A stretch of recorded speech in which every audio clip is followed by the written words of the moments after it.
नमस्कार, मी सविता पाटील. तर आज आहे गुढीपाडवा आणि गुढीपाडव्याच्या तुम्हाला खूप खूप शुभेच्छा. तर गुढीपाडव्याच्या दिवशी सुद्धा बघा मी सगळं स्वयंपाक करून जेवण वगैरे करून परत आज शेतामध्ये आली नागली धुण्यासाठी. कारण ही नागली मी 3 दिवसापासून पाण्यात टाकलेली होती. तर आज 3 दिवस झालेले होते नागली पाण्यात टाकायला. म्हटलं चला तर आज नागली धुण्यासाठी आली मी. कारण 30च्या दिवशी जर नागली नाही काढली तर ती 4थ्या-5थ्या दिवशी तिचा असा वास वेगळा येतो, खराब पाणी होऊन गेलेलं असतं म्हणून. सगळं घरात स्वयंपाक आवरून वगैरे सगळं आटपून आली शेतामध्ये. आणि आज महिलांना सुट्टी आहे कारण आज गुढीपाडवा आहे. तर गुढीपाडव्याला त्यांना आज सुट्टी आहे, पण मला काही आज सुट्टी नाही आहे. तर असं रोजचं रुटीन असतं माझंवालं. आणि तुमच्या आशीर्वादाने भरपूर ऑर्डरी भेटल्या मला यावर्षी. होलसेल आणि रिटेल दोघीच चालू होत्या.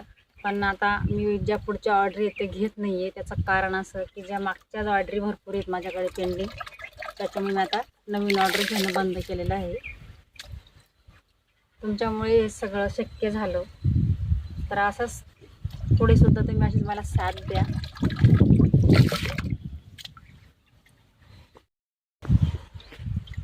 तर भरपूर महिला म्हणतात की खूप स्वस्त आहे, पण जे स्वस्त आहे त्याच्या मागचे जे माझे कष्ट आहेत ते तुम्ही बघून घ्या.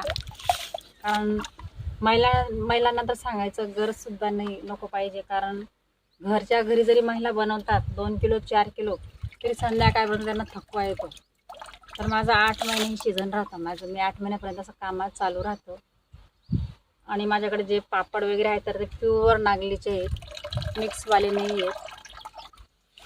तर महिलांना समजून घ्यायला पाहिजे, माझं एवढंच एक मत आहे. कारण त्याच्या मागचे जे माझे कष्ट आहेत ते सुद्धा तुम्ही बघा.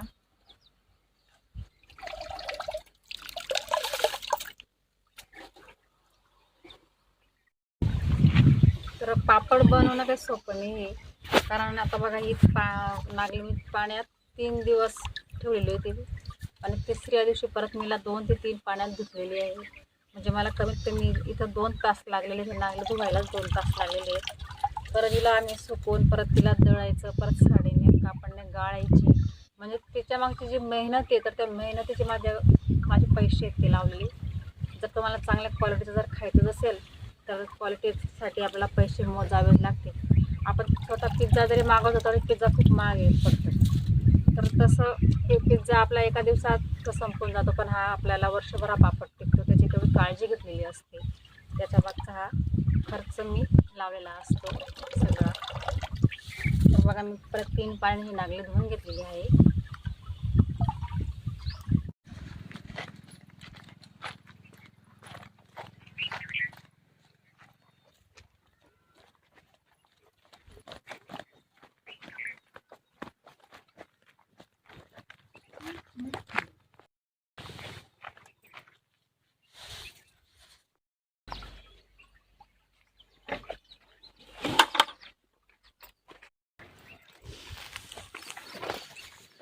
तर आता हिला थोडंसं उन्हात टाकून देते मी. फक्त आपल्याला हिची कोरडी करून घ्यायची. पाणी तुटलं मग हिला आपण परत चालू टाकणार आहोत. तर आता दुपारी 3 वाजलेले आणि 3 वाजता आता पटकन सुकवणार नाही म्हणून थोडे कवळ्या अशा उन्हात टाकून दिले. नॉर्मल 50% कोरडी झाली म्हणजे लगेच काढून घ्यायची. तिला जास्त उन्हात सुकवायची नाही.